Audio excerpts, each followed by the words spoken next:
some games. I love games. It's so much fun.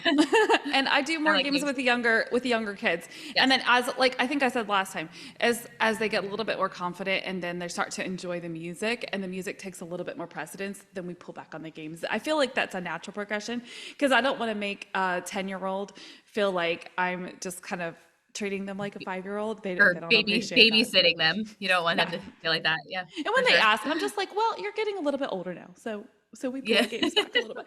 But okay. So I have like several go-to games that we use and I try and for my own benefit do like a game a week. So like, okay, this week we're doing this game. This week we're doing that game. Now, if they ask for another one, I don't mind that, but just so I don't have to be like, okay, what are we doing today? Well, there's my piano.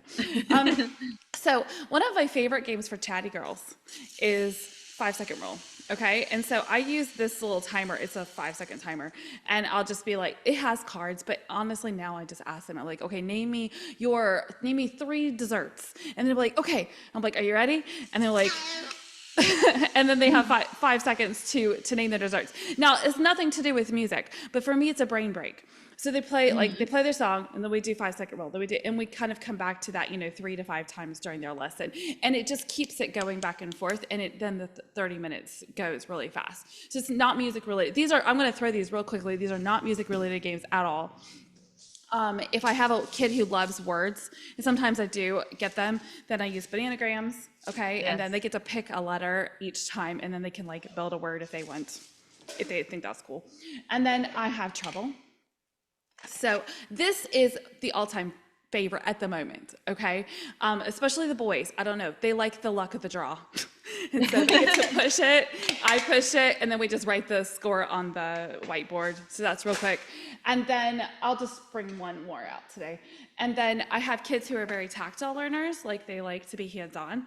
And usually I'll just ask them kind of what game they like at first and then I kind of figure it out. But I do Jenga blocks and then they have to like build a huge tower. And like I think my all-time high is like 9 high. And of course it falls at some point. Mhm. But they're trying to like do it and then they've got to race back and forth, like especially in their sight reading. So the sight reading song, Jenga block, sight reading song, Jenga block. And then I don't know, it just keeps them enough entertained that they're not like sitting on the bench like with their feet going like this and like getting all like antsy. They're up and down like a bunch of times. Yes. And I make Yes. sure that they're jumping up. Like I put the Jenga blocks far enough away that they have to get out of their chair and then sit back down. And it Walk. also provides a it's not just an entertainment. For me, it's they have to find their notes again. They come away, they find their notes again, they find their notes again. And they're not just sitting there with their hands right there, okay? So they have to keep Uh-huh. finding it. So then when they go home, they can find their notes on their own piano. Sure.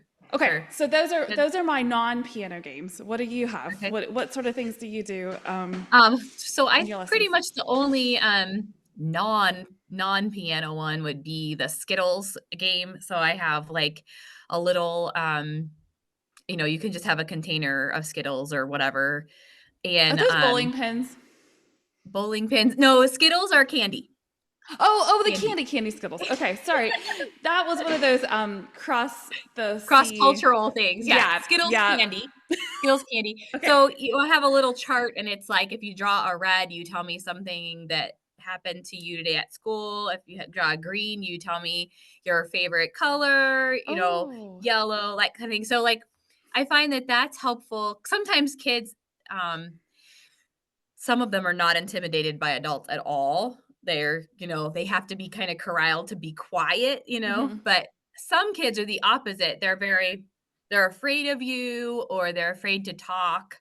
They're afraid to like you ask them a question, they're like, they have nothing to say. And so I use that especially when I'm getting to know kids for the first time. They pull a Skittle out of a bag so they can't see, and then they have to tell me the thing that the color of the Skittle is. So if it's green, say that's their favorite color. Okay, what's your favorite color? So they tell me, and then we'll do that a couple times throughout the lesson, just so that they can kind of we have something to talk about other than they're just sitting there, saying nothing, doing nothing. So that's kind of really the only non piano game. Of course, I do, especially when they're little, like when they come in, I know you're gonna laugh, but I always make everybody wash their hands. Do you know what? I don't always, but like sometimes if their hands are no, I used to feel really intimidated and I would just get annoyed. But I'm like, if their hands are sticky or muddy, now I'm like, hey, let's go wash your Yeah. hands. I'm like, I don't know why I felt like intimidated about that Yeah. before. So I always try to tell them, like, the piano is a tool. It's a big tool. So you have to take care of it because you wanna be able to use it for a long time. And so one of the things that we need to make sure that we're doing is keeping our hands clean before we start playing because it's gonna keep our piano nicer longer. I So love that. I try to make it, that way. If you have a real piano, a lot of times on first lessons or those, I try to open it up and let them look inside. Boys are especially fascinated by real pianos, the insides of real pianos. Most of And it's them less common have, now.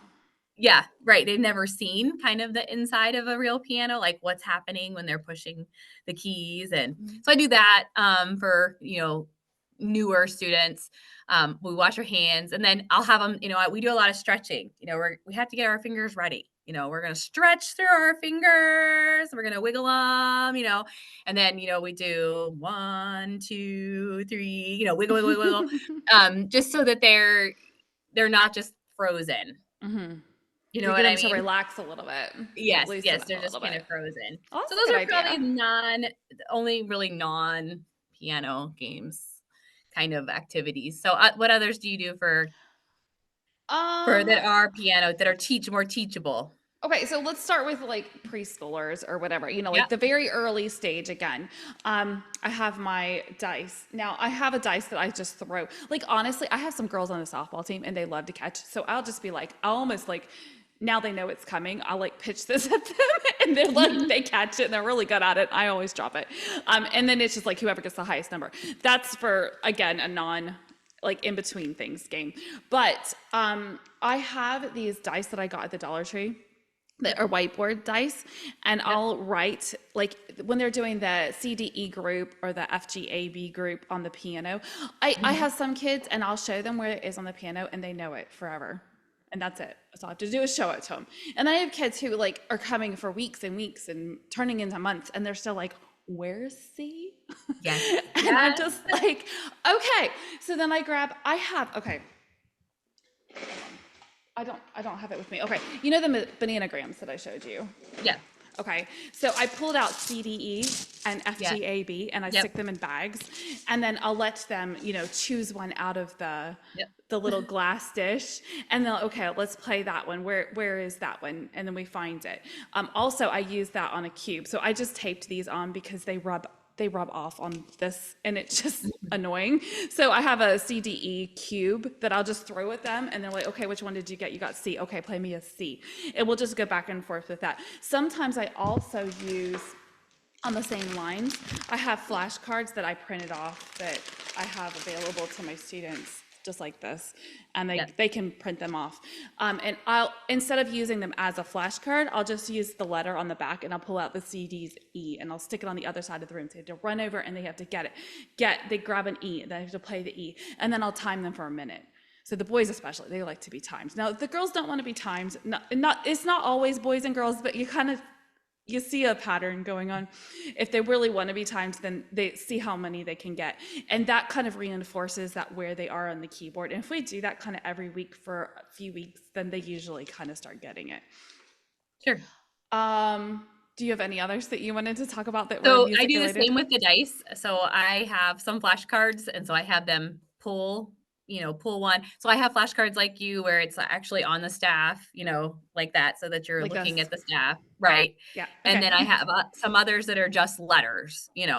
So what Okay. we'll do is we'll pull out, and it'll just say like C or E or whatever. Then we roll the dice, and then I say, okay, play me 4 Fs on the piano. Ooh, that's fun. So, do, and then we'll do it again, 3 E's, so I think, like, I have one right now that is it's still I'm trying to get them the pattern of the alphabet just keeps repeating. Yeah. It's the same and then it goes backwards as you go this way. It's all the same, it's just different, spots, but it's the same letters over and over because they'll still be like, "What's this one?" I'm like, "Look, look carefully. It's the same as here. It's just lower, you know. Mhm. So that kind of helps with that kind of getting them to understand that there are how many different C's and different F's Oh, and so when you're saying like 4 different Fs, you're talking about in 4 different places. exactly. I like that. That's Exactly. really smart, yeah. So, you know, they're getting to see, you know, this is C, D, E, F, G, and so is this C, D, E, F, G Mhm. higher as well. And so I use the dice for that. So I like the dice. And I just discovered, and I haven't used it in a lesson because I forgot about it. I've been doing so much like learning new things to help with teaching that I forget that I've learned something that I forget to use it. But yep. there's a dice, I think, extension on Chrome. And I downloaded an app on my phone as well for a dice, just like something different. Hmm. And so that you can like touch it and then it like will auto populate a number or It'll whatever. And I just roll think the that's, dice. it's just something It'll roll the different. dice for you. Yeah, Hmm, sure. yeah. Okay. I'm trying to think what else do I have for games. The games generally tend to revolve around the younger students.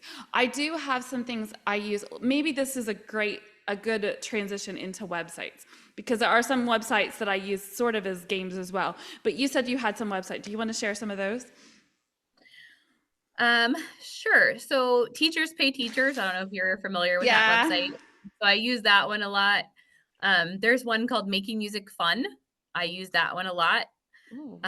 So Making Music Fun, I think there's a premium subscription, but there's a lot of things that are just free.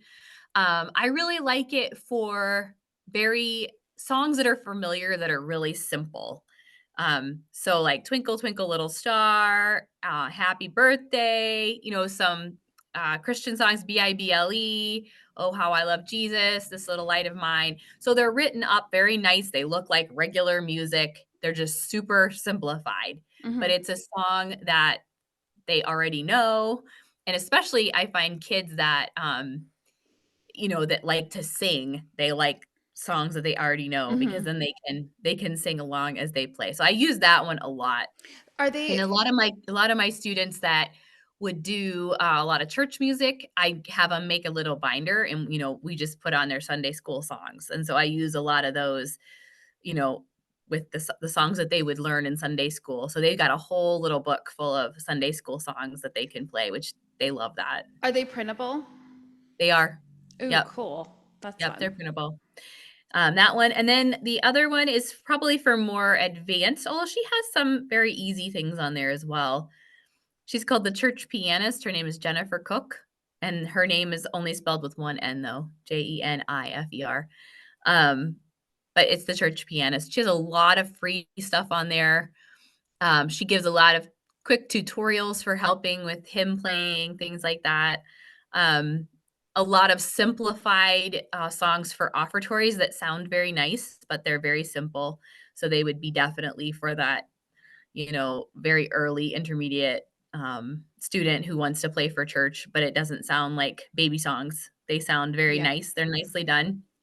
So I've probably used just about everything, and I bought a lot of things from her too. I mean, she writes advanced music as Hmm. well, but so I use, her as well. Ooh, that sounds good. I have some students right in that category, so I will be looking at that, and I'm gonna Yep, link to that in the description as well, so that yep. others can have a look as well. That sounds great. Okay, so I was just saying a minute ago about having a link for like some games, and I'm using these for the older. I've just found this website. It's called musictheory.net, Okay. and it's got some great games. So I actually pulled it up here, and I'm going to share it with you so you can see. Can you see that now? It's blank, but it's coming. There it is. Yep. There, okay. So I've only really explored the intervals and the note reading side of this.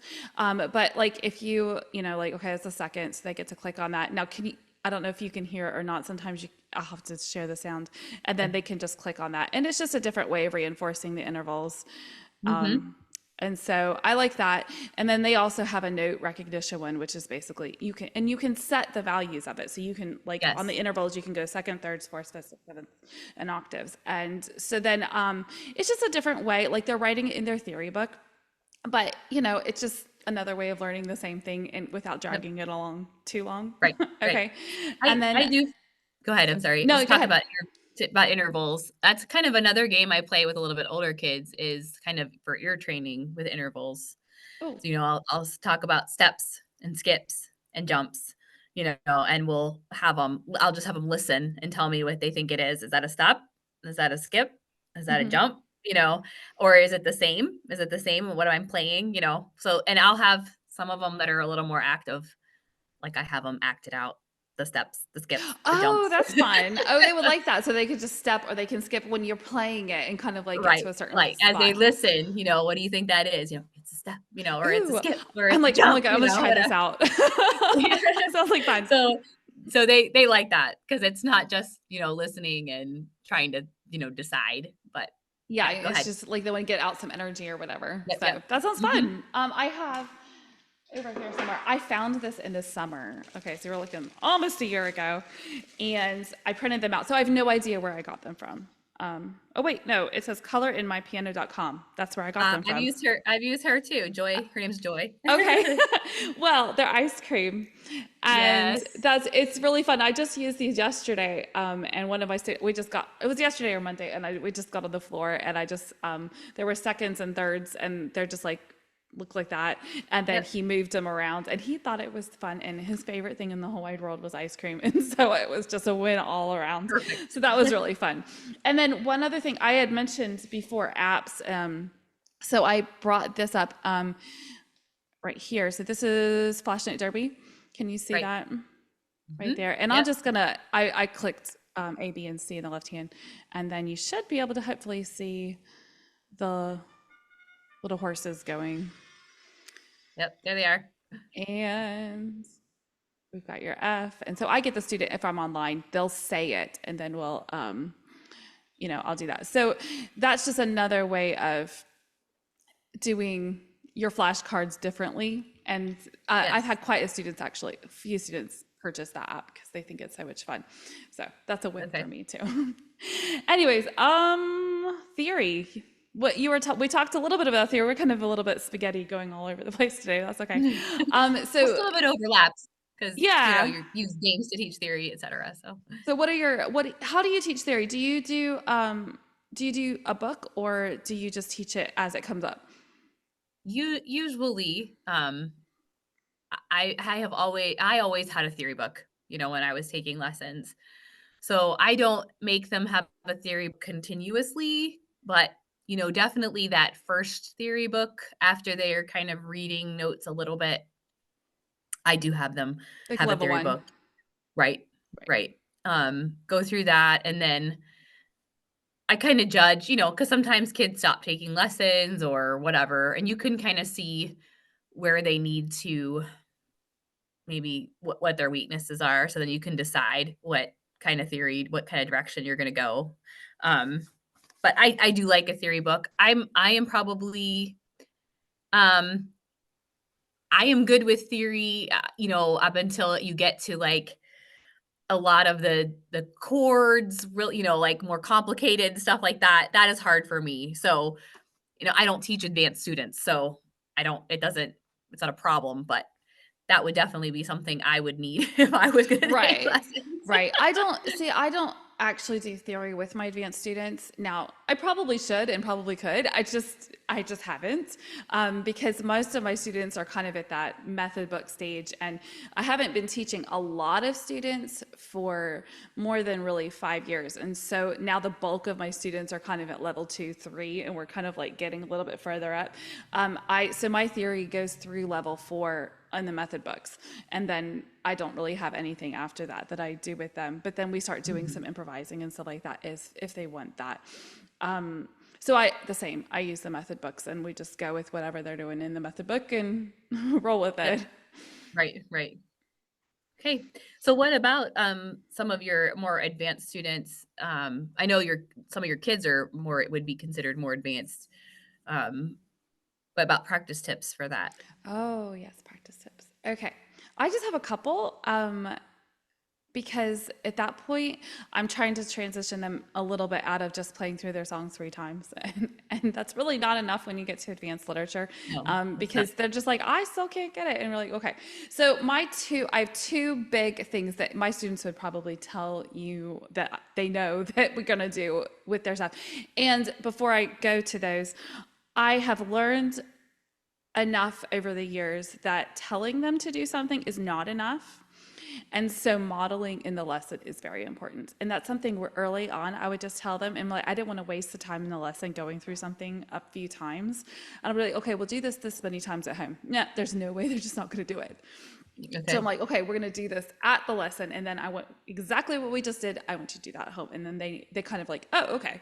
so Mhm. so the two things for me is slow down. I make everybody. I'm like, play it slow, play it slow, play it slow, and over and over and over and over again. If they're struggling with something, I'm like, what do you think you should do? I'm like, slow it down. This happened just yesterday. Like, yeah. Okay, so because slowing down, and I'm just like muscle memory, if you're playing the wrong notes, and I mean, this is obvious, but you do have to tell them if you're playing the wrong notes, 9 out of 10 times, and you get it right once, your fingers are going to gravitate towards the wrong note. So we have to just keep it slow. And I told my daughter this is about 5 years ago, my middle daughter, and I was just like, you know what? If you want to do things the easy way and you want to be lazy about playing the piano, just never hit a wrong note, and you'll learn everything twice as fast. And she really grasped that, and she's done really well with the piano. And I was just like, and she just never goes faster than she can play it right. And that's not to say she never gets the wrong note, but you have students who just like, they think they've arrived when they played it at full speed, but they've like hit 1,000 wrong notes in the process, and you're just like, no, just no. Yeah. Yeah. So slow down is the main thing. But as far as actually like learning difficult sections, I like to liken it to a video game. And I'm like, okay, we're gonna take like 2 measures or 4 measures, and we're just going to play it. And here's the thing: it's like I make them slow down. There's only like one rule, and you can go as slow as you want, but you can't hit a wrong note. And if you hit a wrong note, then you have to start over. Yep. So like I say, I want you to do it 3 times in a row perfectly without any wrong notes. Now its rhythm's not exactly perfect because it's so slow, but the notes are perfect, note perfect. And then when they hit 2, and then they're going on to their third and they get it wrong, they have to start at 0 again. And Hmm. so, and the boys are like, when instead of just being like, play it right, play it perfectly, it's like, okay, this is a video game. What happens when you go off the cliff? You have to start over. And then you liken Hmm. it to that, and they're like, oh. And then all of a sudden they're like, oh, okay, I can do this. And it makes it a little bit more fun for them. And so then now I'm starting to tell my more advanced students, when you're at home and you're practicing, I want you to drill one section. Okay, find something that's hard and do that. That I know it's not a lot, but that's really kind of about all I do besides giving them like tasks for scales and stuff like that. What are Hmm. your ideas for that? No, I would say that's very good. I remember, as a student, my teacher doing that. She said, you need to, think about it as you're going, and when you hit a wrong note, if you make yourself start over, you're going to be much more careful Hmm. to slow down in that section or really learn that section or, um, and I, I think I think part of it too is with more advanced students, they have to get to that place where they kind of they flip the switch between practice and real enjoyment. And I know that's how it was for Emma. When she clicked over to that, like she really wanted to learn this. It was a totally different ball game, as far as practicing. And some kids never get that way. They never click it over to this is just it's a real joy to play these things, and I'm learning to play it well because I really just enjoy playing it. Hmm. Um, so I guess that's kind of the hope or prayer that you have for them is that they're just gonna come to that place where they just really turn it over to the practice is not like you said, I have to do this 3 times and then I can be done. Hmm. But it's a They're it's just having fun. I really yes, I'm really enjoying it, and so I wanna get it right. But, yeah, I don't really have a lot of I don't ever teach advanced students, so I don't have any kind of reference point for that, only just because of Emma. But I know for myself that is definitely what you said. My teacher, when I was in high school, she used to say, "Practice doesn't always make it perfect, but it will usually make it permanent." Hmm. So if you're Yeah. constantly practicing it wrong, it's gonna be wrong because you've made it permanent now. So, Yeah, or they come you to know their lesson, they're like, I don't know why I can play this, not play it for you, but I can play it at home. And I'm like, I totally get it because when you're under pressure, you're a little bit like nervy, and so you're not focusing as much as you are when there's nobody else in the room. And I'm still that way. If you were, if I started playing for you right now, I probably couldn't even play a scale.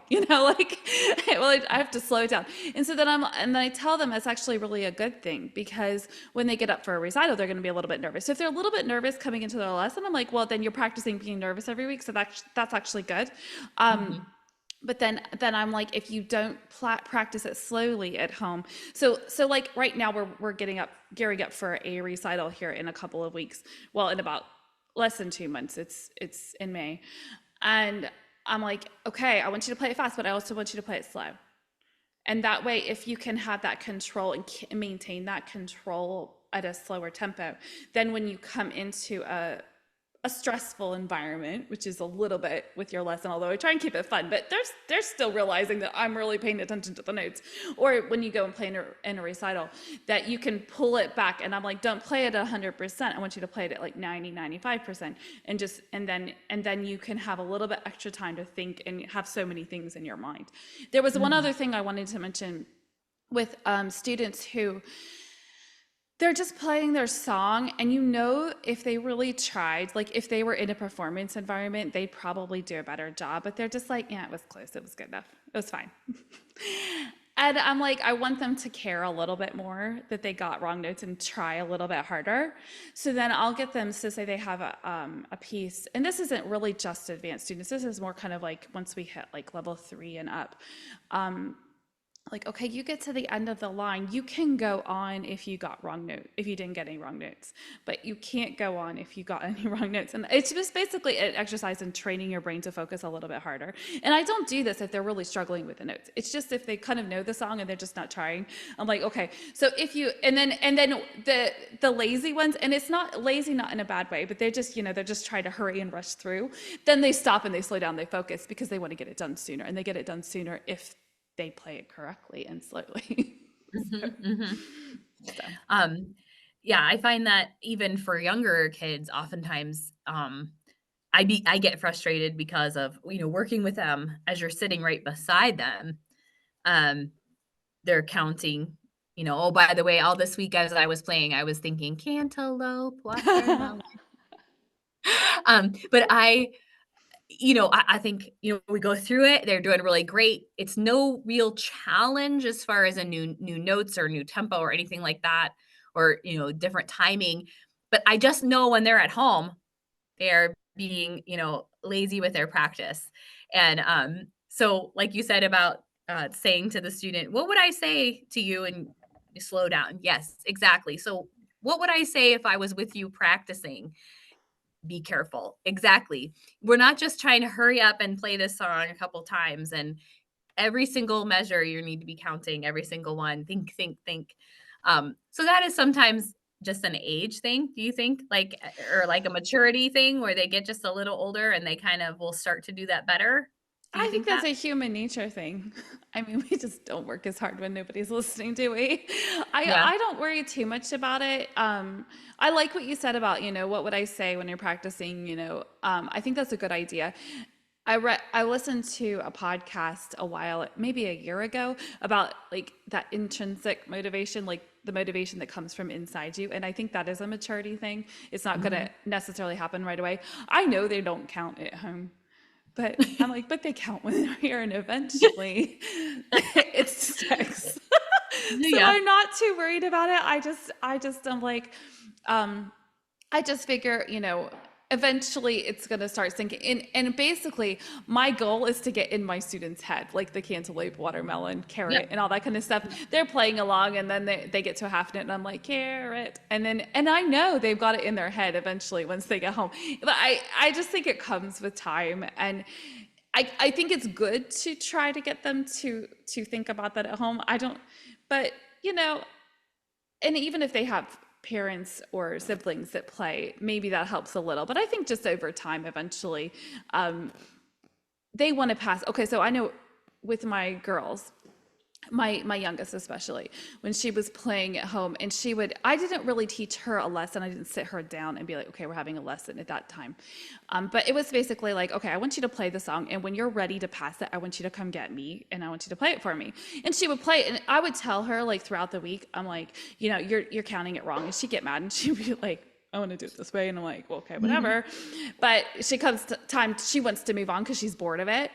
And then she's like, can you come listen to the song? And I'm like, well, no, the timing's wrong. You can't keep going. And she's like, and then I would tell her what the timing was. And because she wanted to move forward, she would do it right. Yes. And it's because she wanted to. And so then I think there just comes a point when a kid is just like, okay, well, I want to pass the song, so I'm going to do it right. And then they do. Right. Right.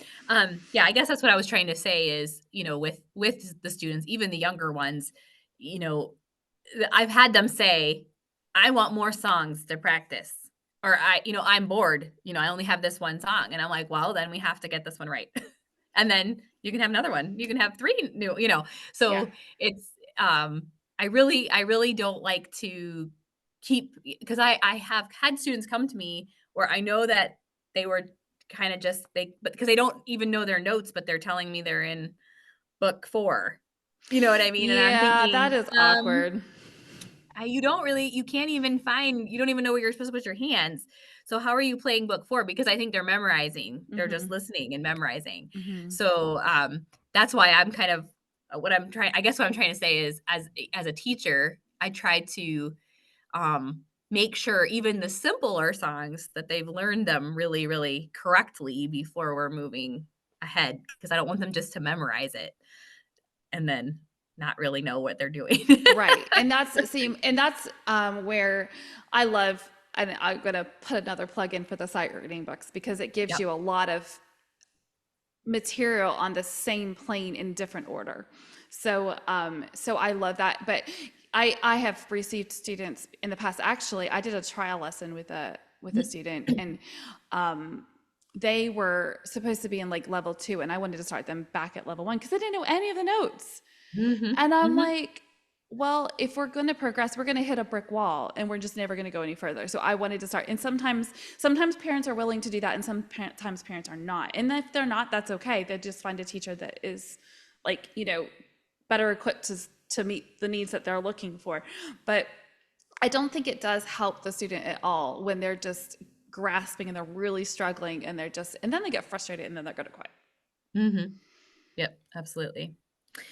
All Well, I right, think so let's go ahead. we're gonna probably have to wrap it up because I can see our time is kind of Well, let's getting to the yeah, limit. let's finish up with I only have one other thing here was talking about planning recitals, so I think we have about Okay. 10 minutes, so if you wanna talk about that. So how many students do you usually have? Do you have all your students play every recital, or do you divide it up? How do you usually do it? I do them all together. And it Mhm. usually lasts about an hour. I don't if it were ever to get over an hour, that's when I would start splitting it up. Because I Okay. figure the poor 5-year-olds, they don't want to sit that long. I don't want to make them. It's just Yep. anything, nobody wants to sit any longer than that. So I put them all together, and I try and keep the recital short enough, and I don't have them play 2 songs because to me that's too long. What do you do? Yeah, I agree. Well, I haven't had a recital for a very long time, but, because I don't really have enough students, but in the past, that's what I've done. I've tried to keep it as at an hour.